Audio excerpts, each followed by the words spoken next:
सूचना केवल हमारे विचार हैं, वित्तीय सलाह नहीं। निर्णय लेने से पहले खुद शोध करें। किसी भी लाभ या हानि के लिए हम उत्तरदायी नहीं हैं। मारुति सुजुकी इंडिया ने अपनी नई शेयर होल्डिंग रिपोर्ट्स रिलीज की हैं, जो फाइनेंशियल ईयर के क्वार्टर और पहले हाफ को कवर करता है, जो सितंबर 2024 के 30 तक चलता है।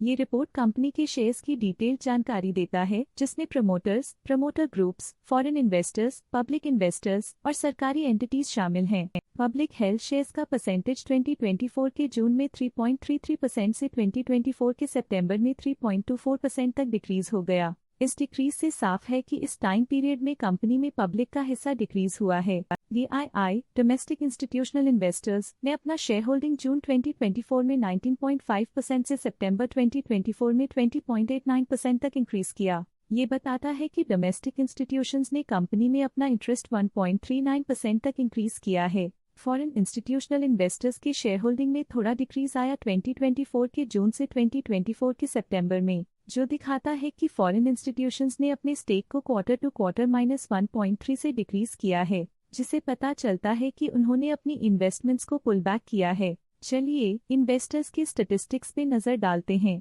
जो शेयर होल्डिंग पैटर्न में फ्लक्चुएशंस का कारण बन सकते हैं। लेटेस्ट क्वार्टर में म्यूचुअल फंड ने स्टेक होल्डिंग में इंक्रीज देखा, जिसमें 1.12% का अपटिक देखा गया। लेटेस्ट क्वार्टर में ऑल्टरनेट इन्वेस्टमेंट फंड्स ने स्टेक होल्डिंग में इंक्रीज देखा, जिसमें 0.02% का अपटिक देखा गया। लेटेस्ट क्वार्टर में इंश्योरेंस कंपनीज ने स्टेक होल्डिंग में इंक्रीज देखा, जिसमें 0.53% का अपटिक देखा गया। प्रोविडेंट फंड्स/पेंशन फंड्स ने अपने हिस्से को पिछले क्वार्टर में 1.03% से डिक्रीज करके 0.74% पे ले आए हैं। ये कंसेक्यूटिव क्वार्टर्स में -0.29% स्टेक्स डिफरेंस दिखाता है।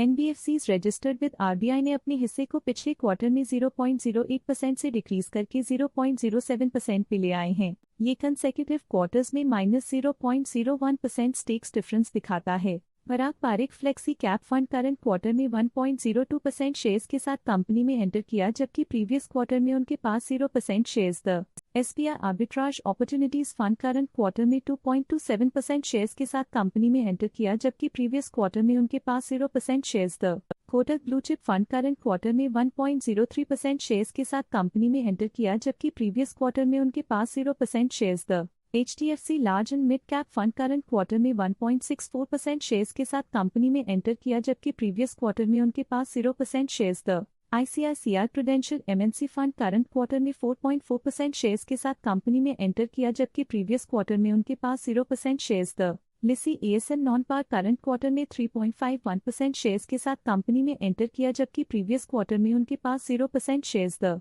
ICICI prudential Sensex ETF previous quarter में 3% शेयर्स ओन करते थे, लेकिन करंट क्वार्टर में उन्होंने कंपनी से एग्जिट ले लिया है। HDFC mutual fund HDFC S&P BSE 500 ETF previous quarter में 1% शेयर्स ओन करते थे, लेकिन करंट क्वार्टर में उन्होंने कंपनी से एग्जिट ले लिया है। Kotak Sensex ETF previous quarter में 1% शेयर्स ओन करते थे, लेकिन करंट क्वार्टर में उन्होंने कंपनी से एग्जिट ले लिया है। SBI Nifty 50 equal weight index fund previous quarter में 2% शेयर्स ओन करते थे, लेकिन करंट क्वार्टर में उन्होंने कंपनी से एग्जिट ले लिया है। LICI shareholders fund available for solvency MA previous quarter में 2% शेयर्स ओन करते थे, लेकिन करंट क्वार्टर में उन्होंने कंपनी से एग्जिट ले लिया है। NPS trust AC UTI retirement solutions pension FU previous quarter में 1% शेयर्स ओन करते थे, लेकिन करंट क्वार्टर में उन्होंने कंपनी से एग्जिट ले लिया है। Stake holding foreign portfolio investors category I के लिए पिछले क्वार्टर के मुकाबले में -1.21% से डिक्रीज हो गई। Stake holding Euro Pacific Growth Fund के लिए पिछले क्वार्टर के मुकाबले में -0.01% से डिक्रीज हो गई।